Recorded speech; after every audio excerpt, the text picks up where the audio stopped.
Hey, today on Groove Don't Lie, we have the great drummer, Mr. Jeff Tain Watts, with us today. And with Jeff, he is that living bridge between eras of modern jazz. And he's played with incredible giants across generations. So the questions that I want to ask him about time, about lineage, about bandstand philosophy, and personal evolution, not just resume. I hope you enjoy the show. You know why? Because Groove Don't Lie.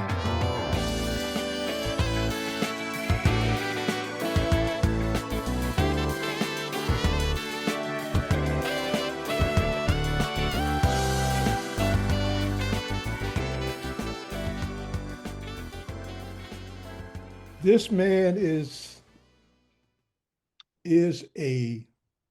the living bridge between modern jazz and the eras. This is the living embodiment. It's Right. true. I'll It's take it. true. I'll take it. I'll take it. I appreciate it. You're my hero. You always will be my hero. So I'll just put that out there, but that's cool.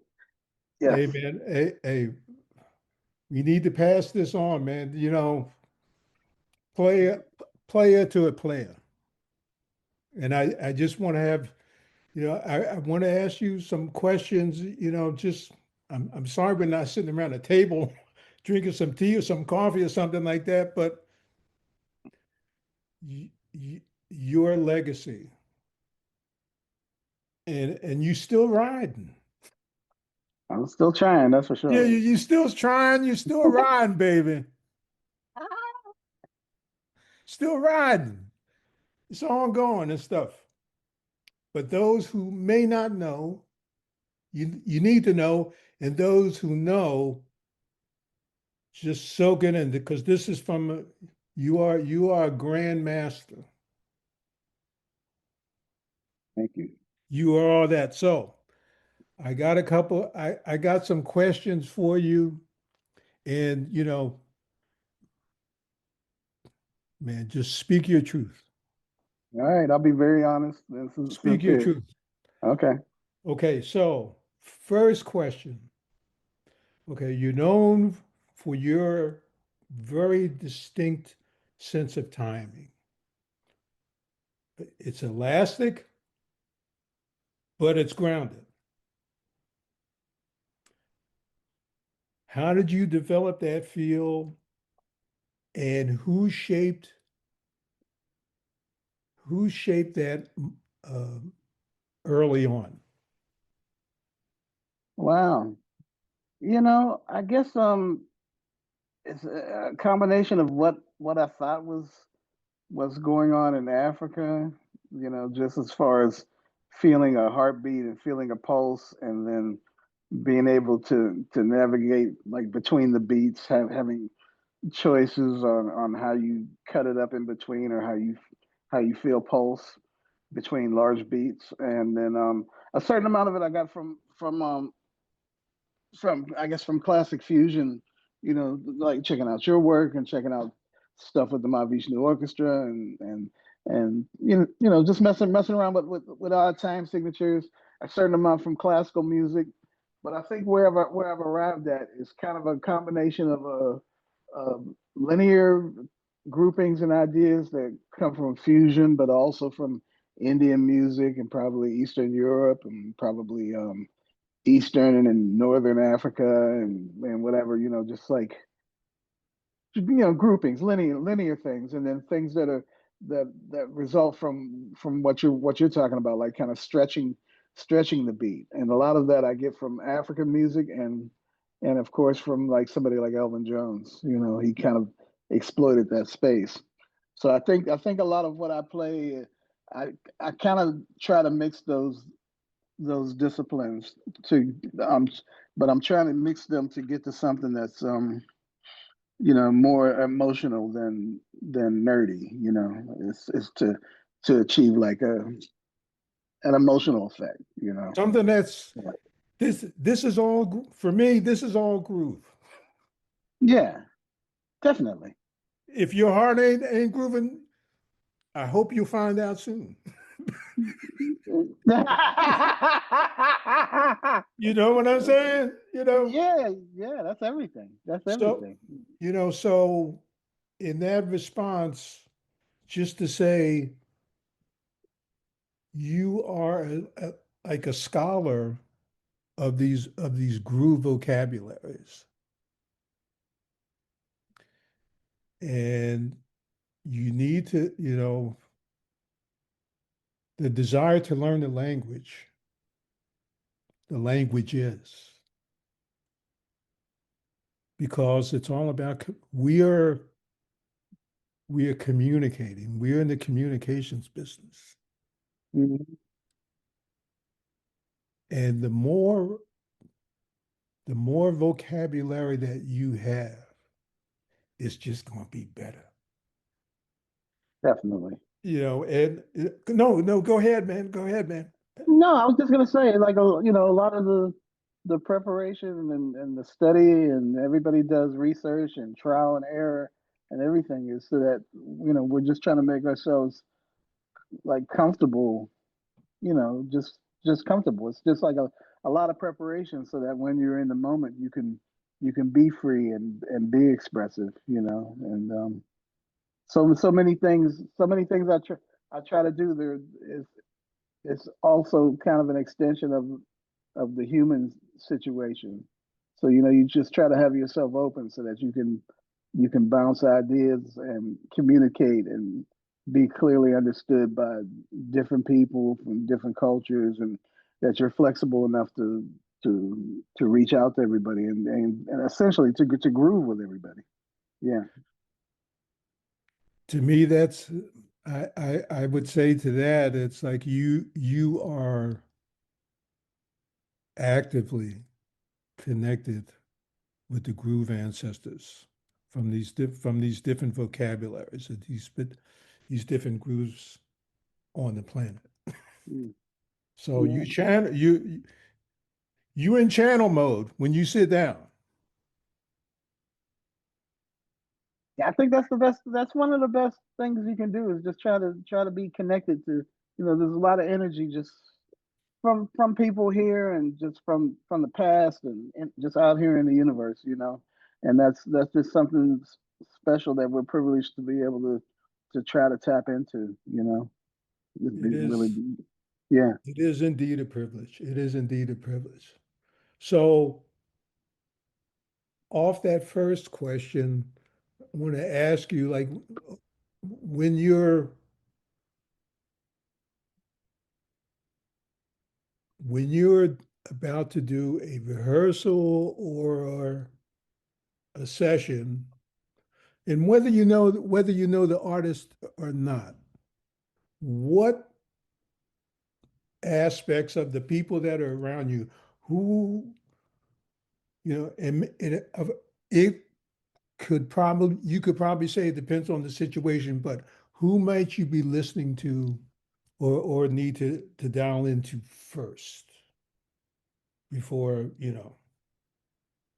Oh, well, with the musicians that happen to be in the room when you're doing yes, something. yes, Oh wow, I mean, bass is obvious, but it could be anybody. It's kind of like, I mean, because everybody has like an attitude about rhythm and feeling, and people will come and ask you about I had some younger musicians the other day, like, what do you look for in people that come and want to play with you, and once again, it comes back to a human thing. It's like whatever, some people they focus on do you want me to play like on top of the beat or behind the beat or on the beat? And I'm just like, whatever you're doing, just be try to be consistent. Which also reflects on the human condition. Like if you're this type of person, then kind of try to stay that type of person so that I know how to, I'll adjust whatever I'm doing to you.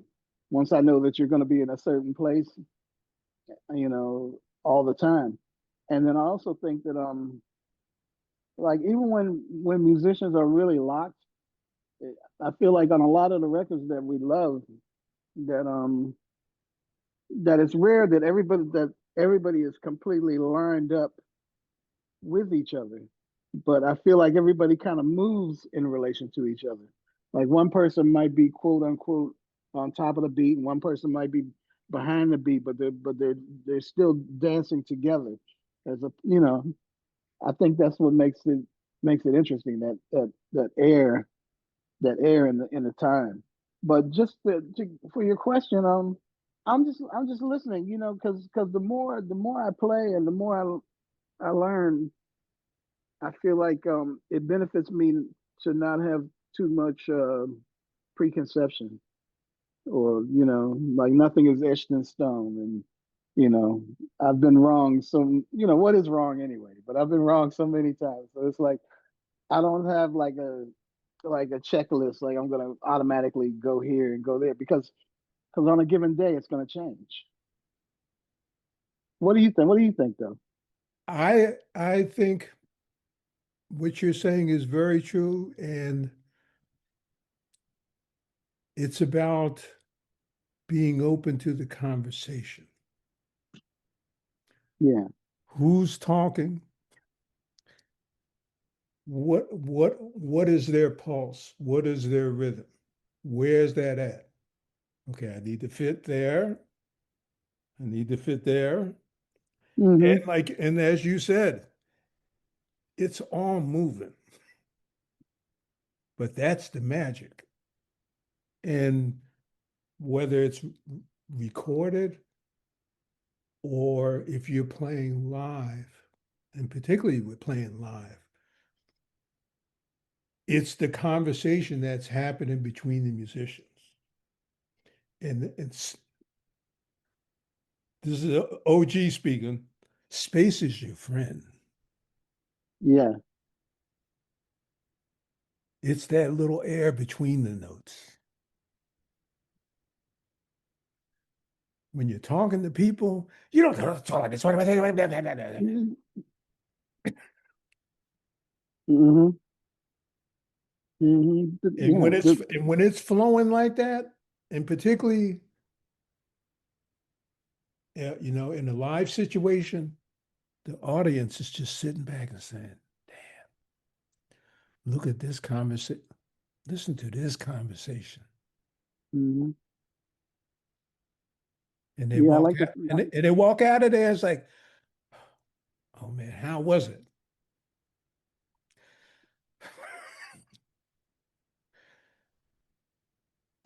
The conversation was eloquent. Mm-hmm.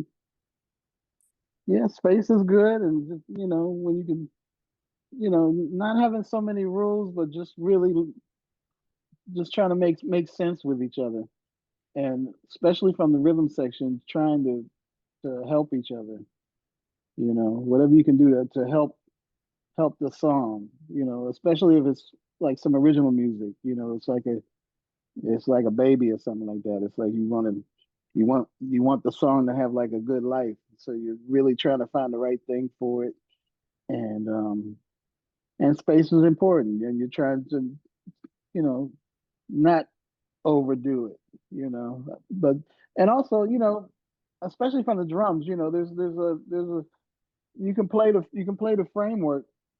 I'll just say once I went to see Jimmy Cobb play, maybe one of the first times I saw him play, and he played all night, and his focus was really on sound and time, and you wouldn't even know that he had all these chops. It was like he was like such a servant of the groove, and everything was like focused into that symbol, and so it just made a big contrast whenever it was time for him to play, as opposed to if he was playing a bunch of stuff behind everybody, then it comes to his solo, he's just playing more stuff. But he was so focused on what does this person need so that they can express themselves and have the music speak. And then when it's time for him to do his thing, then he spent so much time listening to what everybody else is playing, focusing on it, and just like developing a feel for the whole song and stuff like that. That his solo contribution is that much greater. You know. By doing all the listening and serving the music, Yeah. when his solo came up, he was telling a story about what was going on before. Yeah. Yeah. He told a story, and then it's like, okay, y'all got it. I got you. Hmm. Hmm. Yeah. Beautiful, man. So, yeah, this other question, about drummers driving the band. What do you feel about that statement? Is it so much driving, or is it just this awareness of what you need to bring to the table? Yeah. I think I like the second statement more, but I mean, you just don't want to force anything or feel a need to. You can. It's kind of like you can be a boss without being bossy. You can just really represent yourself strongly, and if people need to focus on your contribution to help them do what they're trying to do, you're there. You're there, and you're present, and you're steady, and you're awake, and you're engaged, and people can feel you without you don't have to jump all over everything that somebody plays, or at every space. I got to play something incredible. Because I guess we're in the age of a whole lot of drum videos and people playing the tracks and demonstrating stuff. As long as we all realize that world is pretty much what it is, and not necessarily, there's that, and then there's actually playing music. You know, and you know, but people can feel, they feel the support, and then and then um, and then sometimes maybe you're playing with a horn or you're playing with a guitar, and then they'll actually call for you. They'll kind of give you a vibe like, all right, here's a place where you can get down. I'm ready to engage with you. Let's go. And then you can go into your bag and feel. You can kind of go back and forth with people. Like you can play with musicians you never played with, and you might be keeping the groove, and then they might call for something, and then you'll give them something, and then you can feel the energy and how they respond to it. You can feel like maybe that's too much, or maybe that's too abstract, or too disjunct from the ground rhythm and from the groove. You know what I mean? It's like, and then you can find out what parameters that you can have a conversation with them in. It's so much is conversational. Yeah. It is the conversation, man. I mean, and obviously your awareness of the conversation has blessed you, gifted you in so many situations with with the amount of records that you're on, beside your albums as a leader, but the amount of people that you play with. And I, which kind of leads me to a next question. You are one of the only people on the planet who has performing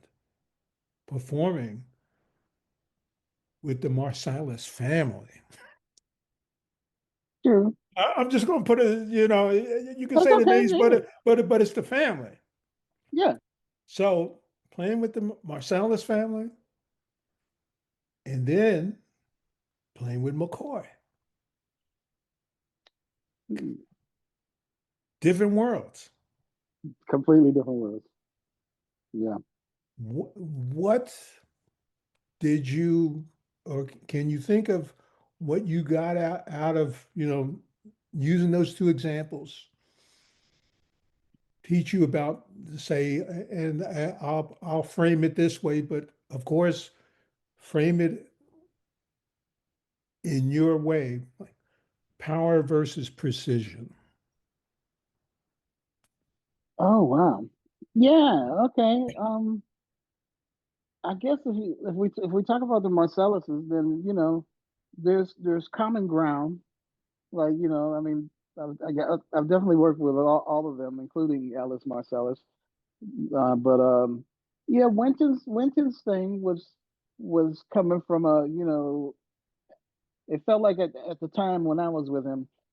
See, that's the thing. Musicians were always going to have different priorities at different points in your career. You're going to have different areas that you're focused on, and you know, he, I think working with him, he was he was encouraging us to, he was looking for extensions. He was looking for ways that that the traditional jazz thing could be extended.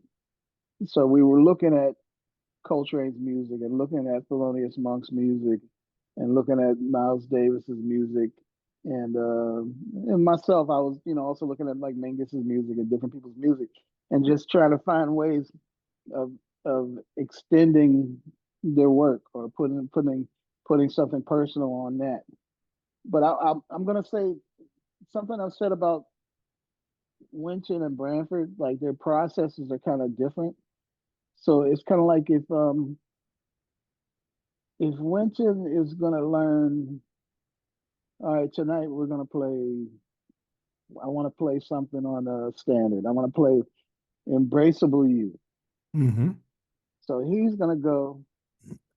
He's gonna go to the piano and he's gonna really learn it. And he's gonna get the oldest lead sheet he can find and find like the original chords, and then he's gonna listen to people play it, maybe Clifford Brown play it, and then he's going to refer to some singers, perhaps. He'll see what Sarah Vaughan did to it. He'll see what somebody else did to it, and then I don't know. He'll make probably an initially more informed decision about it. It's like he'll have all this like the history of the song, where Branford kind of has like a different skill set, so his ears are really developed and like really kind of freaky, and he's got like a lot of intuitiveness, a different type of intuitiveness. So he would just come to the gig and just start playing it, and so he would be more into the journey of learning the song and messing up the song and then learning from it and then arriving at a very personal place with it Hmm. as opposed to all the preparation. It's like you know it's like what is it like? It's like if you're staying at somebody's house and they put you, all right, we're going to put you in the living room, so the bathroom is over there, the kitchen is over there, I'm going to leave you down here, and then they turn off the lights. He would be into that just musically. It's like just finding, yeah, I think it's over there. I'm pretty sure it's over there. I'm That's a gonna great play. analogy, man. Isn't that cool? That's But a great musically. analogy. That's great, man. Thank you. Yeah, you know, and there's something to that because then you're like really, it forces you to be kind of like really honest too. And I'll say that about making mistakes and about like getting lost. Like maybe you're playing songs that have a certain form, but if everybody's really improvising, then at some point you may actually get lost. And when you're lost, it's almost like you're the most at your most honest or whatever, because you're lost and you're trying to find your way back. So you're not there's no devices, there's no tricks, there's no counting. You're just really aesthetically in the music vibe. So you're like organically, where am I? Where am I? And it's just it's just something to not be afraid of, you know, just like really like losing yourself in the music. And also if you're really trying to improvise, then you should be working, you know. But when I say should be, even I feel bad even saying should be, because I feel like everybody should, I'm saying should again, everybody should do exactly what they want to do. And that's the only way we're going to get some different stuff and new ideas and things like that. But you know, you should mess up a little bit if you're improvising, you know, because then if you're not messing up, then you're playing stuff that you already know and that you practice and stuff like that, you know. So you know, there's room for all of that. You can learn so much from all of it. So I mean, that's my thing with Wynton and Branford. McCoy Tyner, man, I was so blessed. Your homie, he just like he just started calling me, and it's wild. It's wild because whenever I got to work with Kenny Kirkland a lot in the Marsalis groups and with Kenny Garrett and the Tonight Show and other stuff, but he would always tell me like certain musicians were gonna call me, and he was like, yeah, when Michael Brecker hears you, he's definitely gonna call you. Yeah, you don't even have to think about it. He's gonna call you. Wow. And he's like, you know, McCoy, he's gonna love you. He's just gonna call you, and blah blah blah. And so, like maybe like a year and a half after I was in New York, he just started calling me. He was just like, man, we wouldn't rehearse, and you know, there was a club called McKell's up on Yes. 95th Street. He's Yes. like, yeah, Jeff, McCoy Johnny, yeah. What are you doing next Tuesday? Meet me at McHale's. I'll just meet him there, and he would just start playing. You know, and I guess he assumed I knew a certain amount about his repertoire. But I'll say that one thing that I really learned from him that's very important about his music and also about Coltrane's music, just that vibration. And you know, it's kind of I think it's a lot of people in the past they looked at it when it came out, and probably due to the timing of a lot of his music, you know, being perhaps associated with civil rights and black people trying to get what's coming to them and just to be treated equally. It's just really wild that within our lifetime that black people couldn't vote, and it's really wild, you know. It's pretty wild, but you know, but a lot of people they would hear Coltrane and maybe they feel guilty, maybe they feel whatever, and they'll say, "Oh, listen to him. Expressing the intensity. He's expressing the anger of the soul of the black man, and this and that and whatever." You know, it's intense. But the more I played with him, you know, it's not from an angry place. It's like from intensely like loving. You know, that the intensity comes from love. That's one of the main messages I could get from McCoy. And then also I got a thing like where you know there's a certain amount of what he contributed to the music that is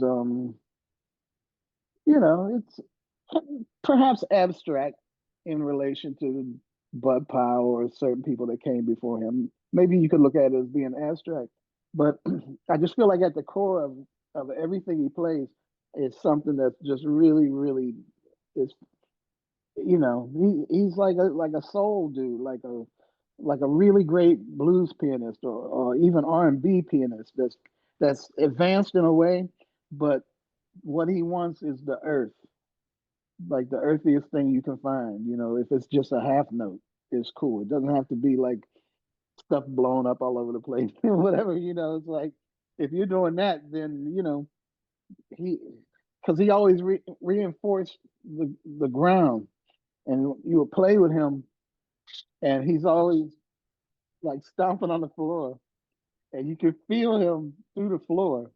You can feel him. And that's another thing about people like really representing themselves and how they feel, their attitude and being consistent with that.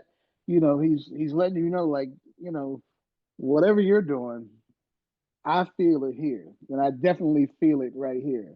But at the same time, being very open. But yeah, he was just really, really, really good to me, and a very, so ingenious, but at the same time, just a real simple Philly brother. You know what? The way you explain that is beautiful. And I just had this vision.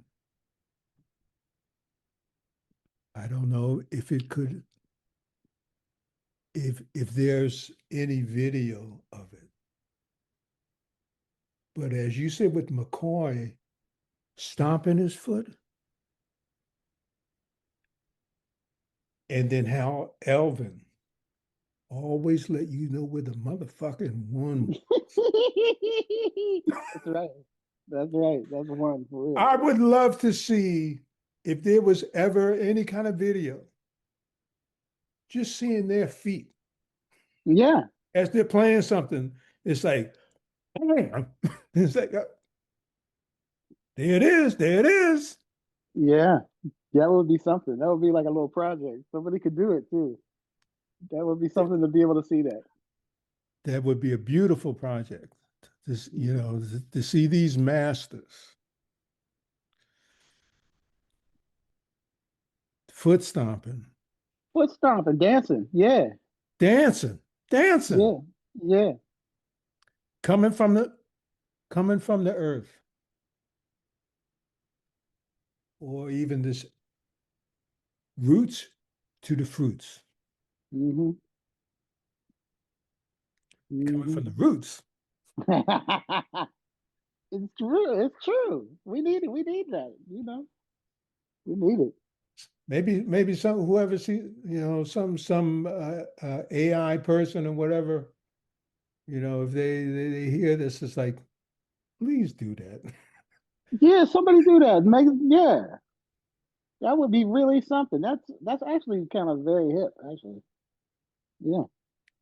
So I want to ask you about Mr. Kirkland Oh man. and his complex, you want to call it complex, his harmonic language and his sense of rhythm and space. Hmm. How did that influence you? Um, you know, he man, it That was cat. wild. That cat, you ain't lying, that cat.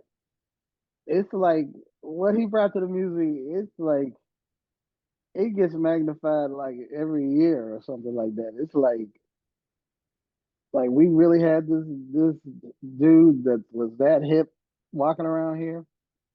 But yeah, when I started playing with him, I guess I was still in Berkeley, but I started coming to New York, and we were, you know, preparing to work on Wynton's first record. So I think the Branford he set up a certain amount of gigs where Lou Soloff, the great Lou Soloff, the trumpet Yes. player, yeah, beautiful, the most beautiful man Yes. whose birthday should be around February 20th, I think. But he called Branford. And he said, "Man, I want to do some gigs and I want to use you. Can you put a band together?" So he kind of put like a version of Wynton's first band together before we even got together with Wynton, and we did gigs. And I started playing with Kenny Kirkland. We used to go to his house. He lived up in in the 30s, like close to Madison Square Garden. And it just takes you a minute to see because he was so humble. He was so humble. He could be around a king and he could be around the most homeless person ever. And that was his thing. He would treat everybody the same. He didn't like anybody like blowing him up too much. It's like, you don't be cheesing on me. That's not doing anything. And he one thing I noticed like in the first couple of years was that he would always take the shortest solo, but it would be like the most impactful solo. and then he always knew when to play, and then he always knew when to not play. He would just like stop playing, and let everybody else play. And conversationally, socially, he would be like that also. He would wait for like the most impactful time to actually say something about a subject, and he would have something profound to say.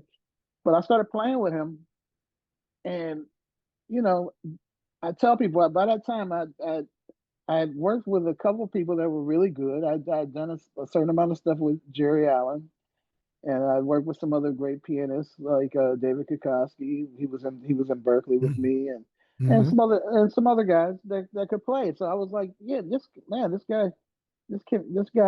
I started hearing about him while I was at Berkeley. Like all the musicians that were from New York, they were just like Kenny Kirkland. He's just a man. He's Kenny K. It was when somebody talks about somebody so much, it's almost like, man, Oh. he ain't that good. He can't be that bad. I was like, he's probably corny, man. I don't even want to see this dude.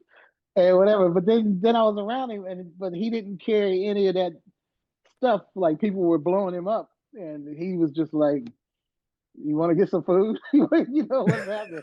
You know, just like a real Brooklyn brother." But then just started seeing him in all these settings, and he'd be like, "Yeah, I'm playing with these dudes tonight, and music's cool." And I would just see him, and it's kind of like he's one of those people. Maybe Bird was like that, but he just had that energy where people loved to be around him. Everybody loved to play with him, but everybody really loved to be around him. And then he treated everybody the same. And I feel like everybody that was around him, they felt like they were. He treated them like okay, like they were his best friend. He made them feel like that, like you know. But what was his thing, man? He loved to play drums. He would go to the drums and mess around, like kind of play like an Elvin vibe, and he'd play like a really wild feel and laugh and stuff like that.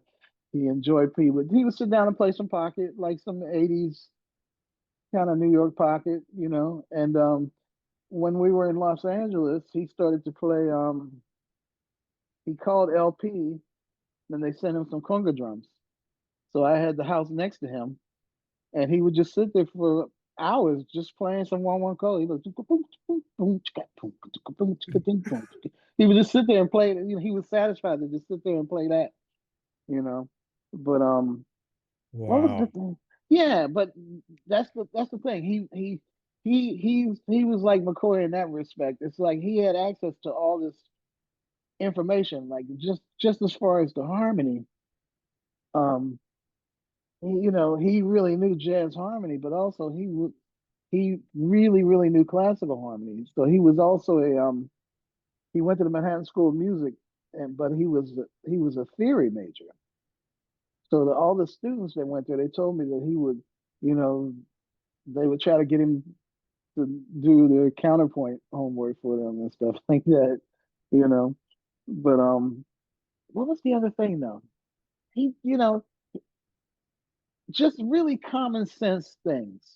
He made sure he understood the language of the drums. Um, Also, sometimes you can have a jazz musician, a jazzy musician, be a great pianist, but then when it's time to play keyboards, perhaps they'll underestimate it or not get into it enough, and it can show. But he strove to be like a true keyboardist. So he truly loved George Duke and Jan Hammer and people like that. People that, and just somebody like Ray Charles. Once I came out my house and he was next door to me, and he was just playing like a real simple vamp. It was Ray Charles playing like Ray's Rock House or playing something like that. He was like bit do do bit bit bit do do bit boo boo, and that's all it was. And he sat there. He was in there playing it for like 90 minutes, just playing that vamp and listening to the record and trying to make it pop the way Ray Charles was making it pop. That was important to him. Um, Whenever we would play on a Tonight Show, it's like, you know, jazz musicians or whatever. not to limit anybody to jazz, but then at the same time, jazz is many, many things. So it's not a limitation. But there can be a temptation to slip things in other styles of music or whatever. But he would take that energy, like, sometimes we'd have to play with country artists. We play with like Vince Gill, or play with Garth Brooks and Willie Nelson and people like that. And if the sound of the sound, if it's just like a major chord, he's not really looking to find a way to slip in some tension or slip in some other colors. He's he's putting that energy into finding the optimal voicing of that major chord, so that it's really like the thing that a really open major chord has, that is powerful and that is beautiful. He's like, what's the best way for me to frame this? Not like, no, yeah, I can slide these jazzy chords in here and stuff like that. I love your word optimal. Yeah, Optimal. yeah. Try to find the right thing. You know, try to play things for what they are, and you can still and find something personal within that. I mean, I got a lot of just lessons from him. We rarely talked about music. He was just like a real dude. So once we started working together, he like one of the first things that he would have us do, like Wynton and Branford and I, if any holidays would come around, yeah, my mom got some great food, man. You got to come to my house. It's like Thanksgiving. Beautiful. Yeah, it's like, Breaking man, bread, man. yeah. It's like, we're not just acquaintances. We're really trying to be brothers and be friends. Like we were like playmates. It was like really, really innocent, but obviously a complex mind, but at the root, just like just a brother, you know. And I'm telling you, he was very generous with music, and he really loved music. And if the few times I would see him get angry, it would be like when people weren't like really listening or really focused. He really treated music very preciously, and and then he was generous with his time. He loved how music could make you feel, and he wanted to enable other people to get inside of music. So there was a period of time when I was trying to be a composer. I mean, I'm a composer now, but I had a block. I didn't feel like I had enough of the rules of writing together, or the rules of harmony together. But at the same time, I have really good ears. I got perfect pitch and stuff. And he just told me one day, he was like, you know what? He's like, you already know. He's like, you might not know the rules, but and then drummers, we have an advantage because we sit inside of the band and the music is going on around us. And we hear, if you write something, you hear if it's wrong. You hear it either sounds like music or it doesn't sound musical. You hear how chords resolve. You hear it. So he just taught me to trust myself. He was like, whatever you write, you're a musical person. So it's like, even if you're not necessarily following the rules, you're not going to write something that's unmusical. So just trust yourself and you'll get music. And that helped me a lot, you know. But also, at the end of the day, he just felt really, really good. He just felt really, really good in all contexts. And he really got into accompaniment. And if there was any ever any question on a recording or anything, like, all right, well, I'll take two choruses, you take, and then he'd be like, I don't even really need a solo. It's like he was getting his thing just from playing behind people. It was like that was like enough. It's like I don't have to solo on this, you know. But I could talk about him all day. But he was very nice. And I would also always hear about, you know, somebody's daughter needed to go to music camp or something like that, and Kenny gave him the money or took care of somebody or made sure somebody got an instrument, or it's all stuff that he wouldn't talk about. But it's like there was a lot of that with him.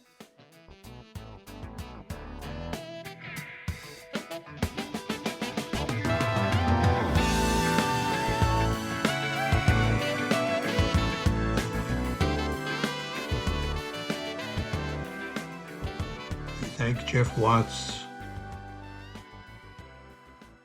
for being here today. Incredible conversation. So this ends episode number 1, but stand by for episode number 2, because groove don't lie.